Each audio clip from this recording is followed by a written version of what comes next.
and welcome everyone to our presentation on mindful travel mentors, an intercultural, social, and economic justice.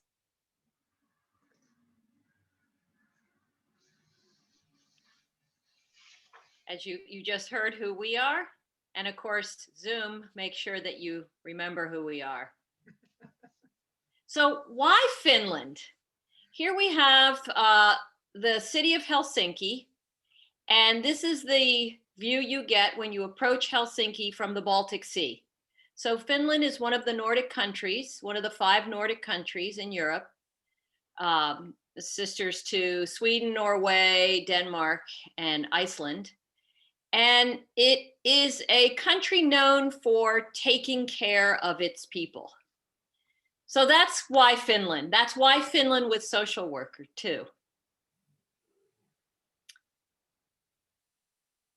Finland, again, for the 4th year in a row, was declared the happiest country in the world. And the Finnish embassy in the US recently tweeted this. They said, "Our happiness stems from a balanced everyday life, supported by good governance, trust, well-being, and equality. The pandemic has not changed this long-lasting foundation." So Finland has systems in place that that weathered the pandemic storm, and unlike in the U.S. where we see, where our systems failed, Finland's systems stayed strong. So another reason we chose Finland was because the values really connect with our values as social workers and as faculty, as professors. And so a couple of the values here that I have pictured are the tremendous value for nature. There's a real relationship between the individual and nature. And no matter where you live in Finland, whether it's in the city or whether it's up, of course, up in Lapland, there's going to be a lot of nature, but you are never more than a few footsteps from experiencing nature. The housing complexes are built around nature. So that's up in the top left. On the top right is the library, the brand new library you might have read about. It's now almost 2 years old, probably, called the Odi Library, also known as Helsinki's living room. And that library is it's like a home for people. It's a home for the Finnish people to go and not only enjoy reading, but spending time together as a family and working on all kinds of other things that you can do there at the library. Down in the left corner, you see the baby box, and that speaks to another one of the values of Finland.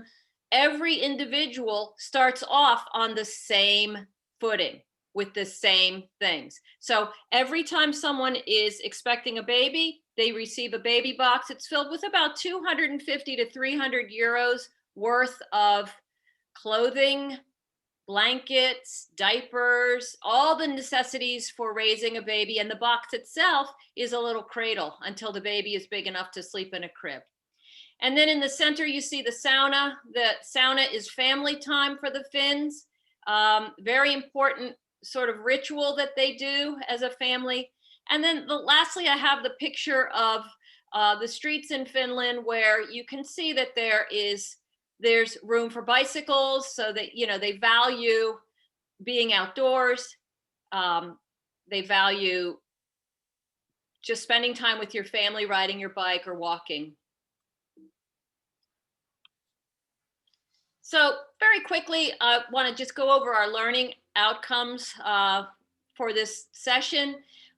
We want to demonstrate how to create a collaborative intercultural experience to promote discussions and experiences focusing on social and economic justice issues, and really what it means to be a global citizen. How do we get our students to open up their minds to what it means to be a global citizen? We also want to explain our mentorship, the way we use mentorship as a pedagogical approach, and how we used it during our experience with the Mindful Travel Mentors. And we want to explore narrative and reflective practice techniques that we used while we were traveling.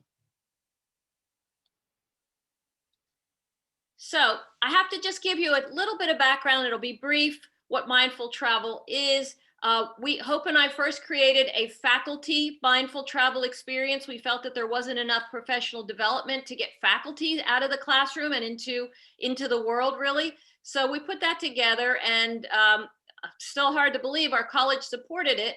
And what we did, we just took faculty. We took 6 faculty from different disciplines and to experience a new culture, because our idea was that faculty, I personally, I need to be reminded what it is to be a learner. And so taking people to new cultures, you have to learn everything. You learn about yourself, you share experiences with the people that you're learning with, and you develop some cultural competency. And so, we just tested it out with faculty. And sure enough, that worked well. We did that in 2017. And then in 2019, we put together our mindful travel mentors. And this is where we said, let's take students, let's take faculty, social work faculty, and then let's invite professional social workers to come along and see if there isn't an organic development of mentoring. And sure enough, more than we could have ever imagined. So the relationships develop naturally, and you'll learn more about that as we go through our presentation. So one of the ways that we began the trip was to try to get everybody up to speed on Finnish culture and learning a bit about what Finland's all about. So once a month, I would put out a newsletter, and that would have all types of information for people to kind of get themselves familiar with what to expect, how Finland's different, what the Finnish way of life is like, and how they actually treat their citizens before we left. And so that was a way for us all to begin to connect before we actually took the trip. Okay, Donna, you can keep going. What we did is we had explicit and implicit outcomes. So we had some formal things that we wanted to do. And so some of the formal things that we did was we actually had an itinerary that was pretty full. And we took visits to some social service agencies. We went to a domestic violence shelter. We went to the Red Cross Youth Center. And we also went to a mental health facility. And so that was helping us to kind of learn about the social service system that exists in Finland. In addition, we went to the Oodi Library, which Donna talked about. And the interesting thing about that is we went on a Friday night to a library because it is a community center and it's a thing to do. So as we started to do these explorations of the actual country, we could also start to get to know each other in a different way as we experience these different things together. We took a lot of hikes and nature walks. We went to the sauna. We actually rented out a sauna for our group. We took a ferry to Estonia. We met with Donna's family, her Finnish family.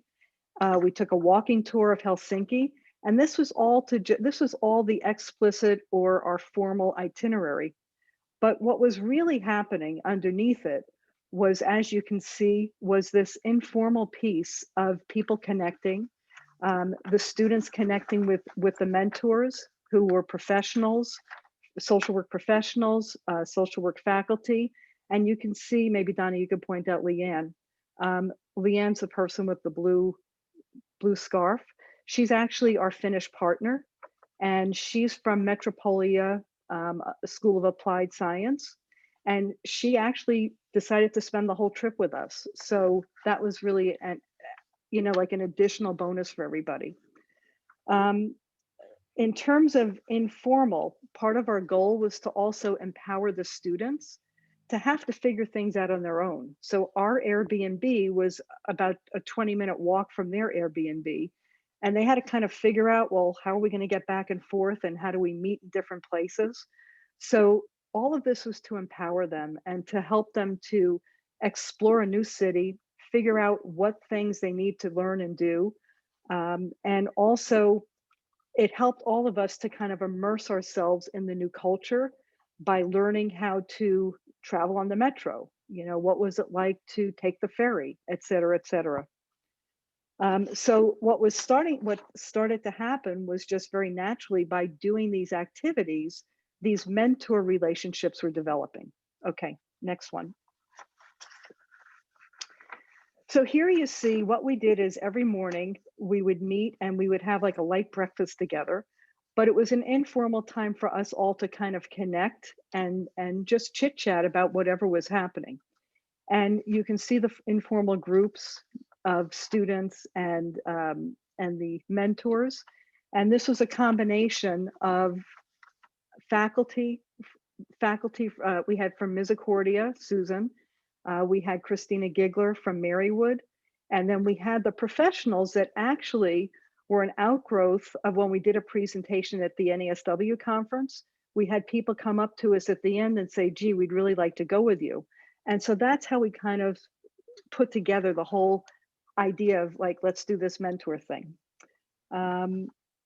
So mentoring, a formal definition I'll just throw out for you by Bozeman and Feeney is mentoring is a formal and informal process of imparting knowledge, social capital, and psychosocial support for professional development that occurs in didactic, one-to-one relationships over an extended period of time. Okay, you can flip to the next one, Donna. So this whole mentorship piece was, again, you can see people just informally chatting. It was all about having this shared group experience and having narrative inquiry and reflection as the way that the mentors were able to impart their knowledge, values, and skills for the mentees' transformative growth.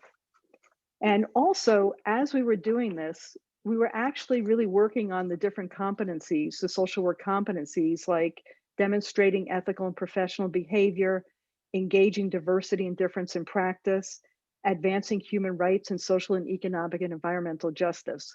So all the things we were doing, underlying, we were trying to help the students to learn what it means to be a social worker and what does it mean to be a global citizen and experience a country that you've never experienced before and figure out like how to maneuver yourself. Okay. So another definition, this is kind of my own definition of mentor, is a person who trains, guides, and supports, but the mentor may also impart sage practice wisdom to the mentees. And mentors are always willing to give of themselves and be called upon whenever they're needed for guidance. And so our phases that we used for mentoring was we actually did preparation. I said we empowered them, and we would end every night with we'd start the day with a reflection. We'd also end with a reflection. And so what was really very exciting was the fluidity of this that allowed everybody to just informally and organically develop these relationships. And so, okay, back to the next slide. So you might be wondering, well, who are the people? Who were the mentors? So you could take a look at this picture, and we had 11 mentors and we had 5 students. And what was very exciting is 2 of the mentors were actually students that came with me on our first trip to New Orleans back in 2009. And they both are now MSWs. And so they were very thrilled to come on this trip and to participate. It was kind of like full circle. We also had, as I said, social workers from Misericordia and Marywood. And the professionals were, most of them were from Philly, from the Philly area that came with us. And we also took on the left, if you'll see next to Susan, Chris Lincoln, she's our ECE person. And we took her with us as well so that she could kind of take this model back and potentially bring early childhood students, because the education system in Finland is really one of the top in the world. So she was along with us too. And like I say, Leanne was a key person that really helped us to commandeer and maneuver through Finland. But this whole mentorship piece was meant to be able to help social work students see the beauty of social work as they're embracing a new culture that's very different than their own, And this culture is a culture that cares about their citizens, which is I hate to say it, totally different than I think our culture.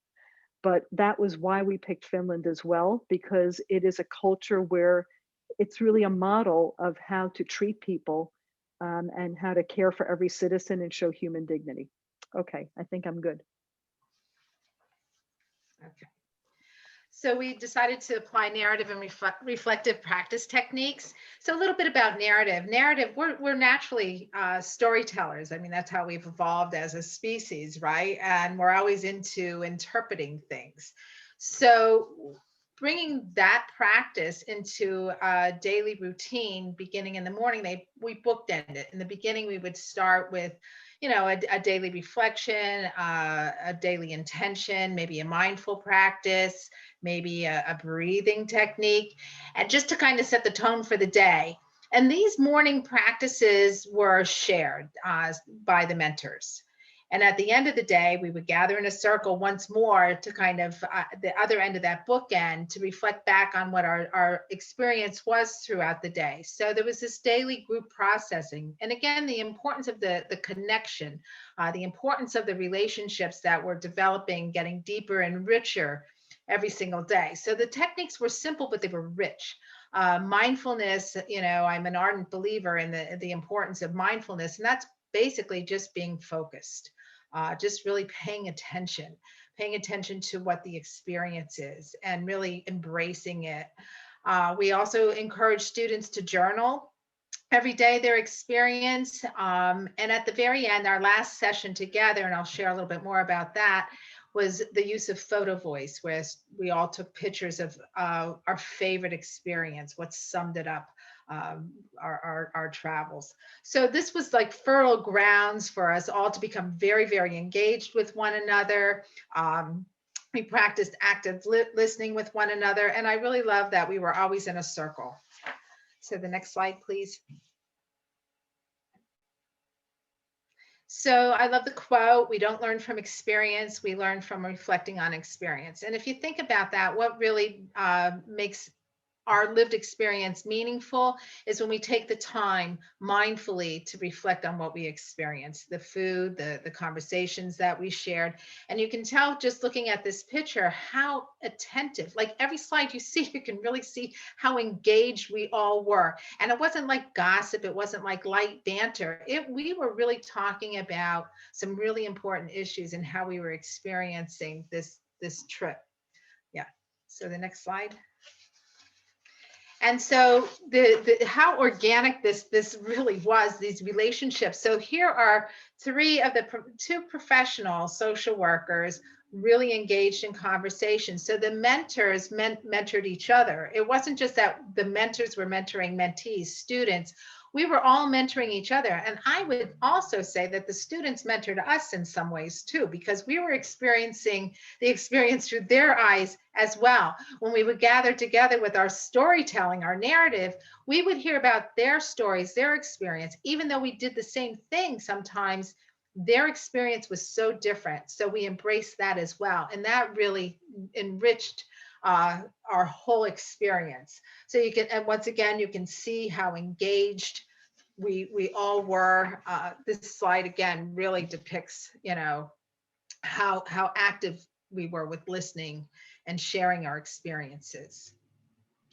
And then the next slide, you can see a picture of the journaling and again, the listening. So the narrative storytelling is fascinating to me in so many ways, because what are the stories that we share? What are the stories that move forward? And what are the stories that kind of stay in the background? And through the use of storytelling, then that would enrich our personal stories. And so it just kind of grows this collective narrative. And how engaged we were. And our stories were very, very personal because our experiences were very personal and very different. Even though, again, we were sitting in the same cafe or going to the library together, what each one of us took away from that experience was unique to us.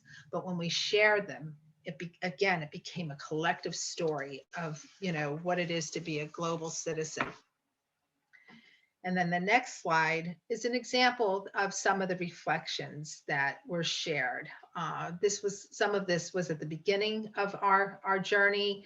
That why this trip? That was one of the first cues that we set forth in the morning session. Like, why this trip? Why did you decide to travel to Finland with a group of strangers? Like, what did you hope to gain from this experience?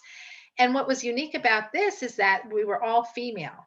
And so that is also a very unique way of telling stories, what's meaningful to us. So, and you can see from the quotes, the reasons why some people decided to embark on this journey. Okay. And then, as I said in an earlier slide, the use of photo voice. So what we were tasked to do in the beginning of the day, the very first morning meeting, sitting in a circle, we were tasked to go out and take a picture on our iPhone of something that we was our favorite memory, one of the things that we were going to take away with us, that was going to stay with us. And so through the use of a little mini printer, Erin Riley printed out all the photos, and we put them on a table, and then we shared the stories. And so what was neat about this experience is that our students, and this goes to the next slide,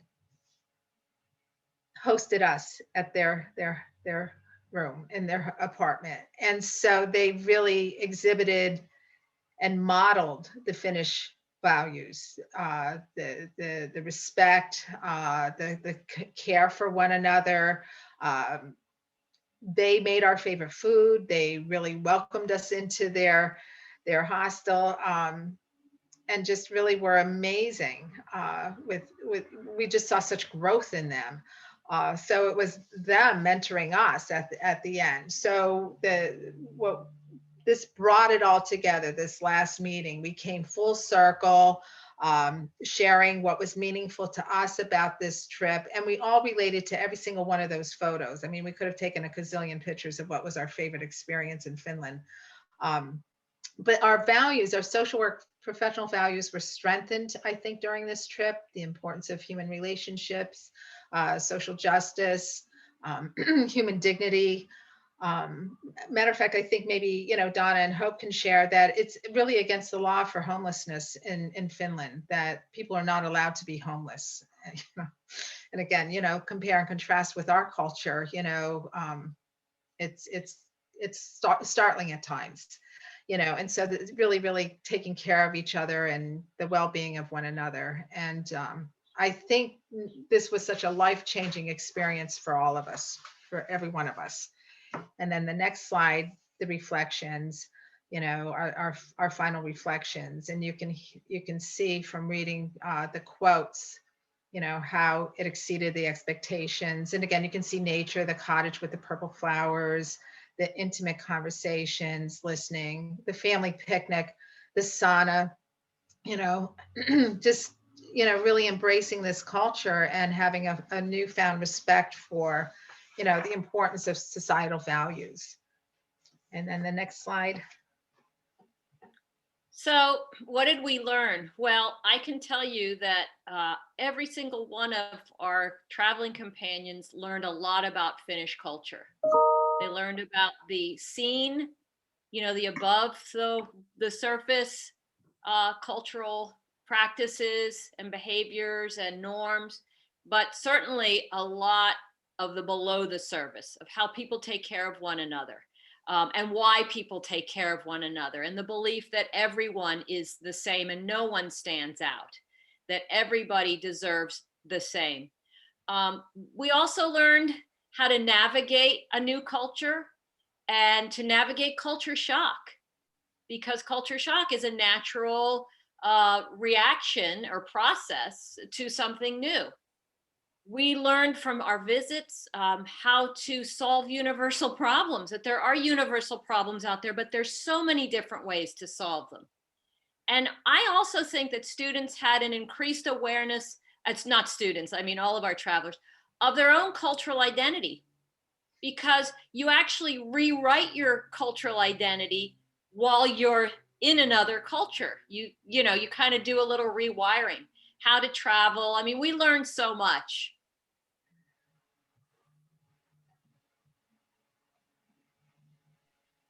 We also embraced, and by doing that, we made a whole bunch of new connections with each other as we developed our relationships. We immersed ourselves, as Donna said, in the culture. But what we did is we created some safe boundaries with some loose rules for people so that they would be able to branch out and do their thing, but yet feel safe. We tried new experiences and we were all pushed out of our comfort zones, but we also had the support of the entire group as we had these new experiences and we tried new things. We empowered the students to self-reflect and examine themselves to develop a new worldview of what does it mean to be a global citizen and how can a society treat people well and what does that do to make a better society when people are treated well. And so that whole new worldview, what to me is what's so exciting about this is here's a country that actually does care for citizens. And so it's another model that students could examine and say, gee, maybe there is another way that we can treat people. And so what we lived this experience. It was life-changing in so many ways. And I think this whole circular process, starting every morning together, gathered together in a circle. And again, that demonstrates equality, that we were all equal. The mentors weren't sitting above the mentees, teaching them, telling them, lecturing them.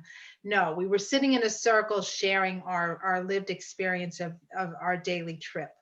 And then, so this was also shaped by our narrative and reflective techniques.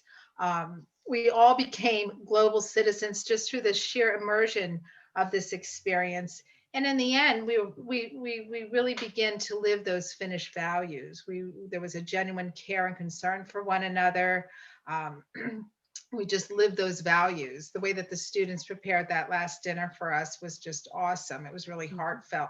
And they really took a lot of time, care into preparing our favorite foods. That was just living those values and demonstrating those values.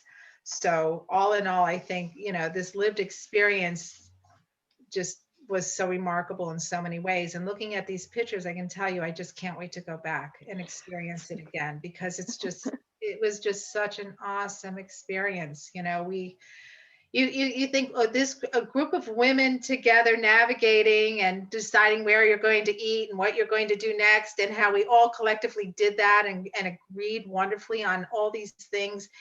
And there wasn't one misspoken word or one like whatever. We just really worked so well together, lived well together. We were sharing living spaces together, and it was just awesome. There wasn't one moment where it wasn't awesome. And I can honestly say that. So thank you. I'll just add one more thing. We actually had another trip lined up for May, except COVID. But we filled the trip up right away. And we were also going to be taking some ECE students. So we were going to combine social work and ECE. But hopefully we'll be going again in May of 2022. Yeah. So we'd like to open it up if anybody has questions or thoughts, or if you want us to get into depth of anything else. Thank you. I'm gonna stop the recording just so that people can do that.